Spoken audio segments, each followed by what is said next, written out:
Ayoko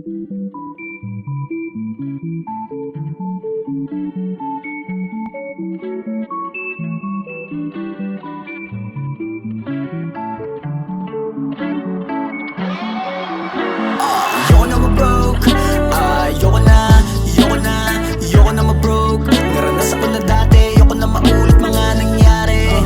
Kasi ayoko na ma-broke, kesa sa mga ginagawa-gawa mo dyan. Palitan mo na gawa mo yan. Mga naranasan ko nung una may duda, wag ka lang tumigil, nak ng puta. Di na uulitin yung chance kung di mo pa nakuha.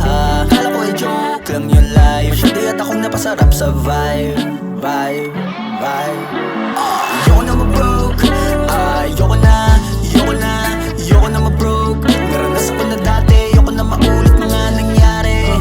Kasi ayoko na ma-broke, kesa sa mga ginagawa-gawa mo dyan. Palitan mo na gawa mo yan. Yung mga nakasama ko nung una, kasama ko rumekta. Masarap ang binibengka, aligin ni kwenta. Di na nga rin namin alam paano bumibenta.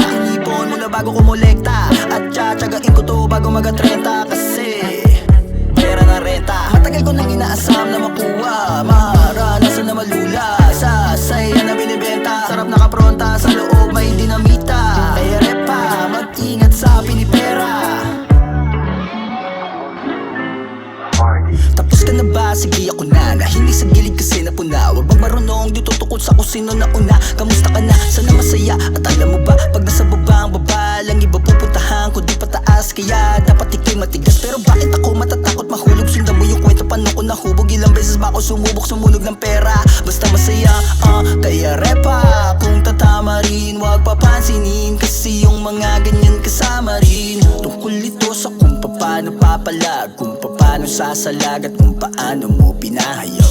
At kung mahuli kakalag, lahat ng to pampatatagan niya ng buhay. Sasarap kapag sinulit lalayan. Diba na wag ng pag-usapan ng mga problema na wala namang solusyon. Panalangin ko ay sana okay lang lahat. Pagmulat ng mata, gusto ko lang na magbakasyon.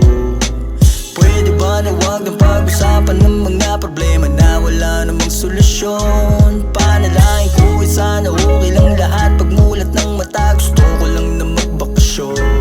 Kung pwede lang, kung pwede lang, kung pwede lang, kung pwede lang.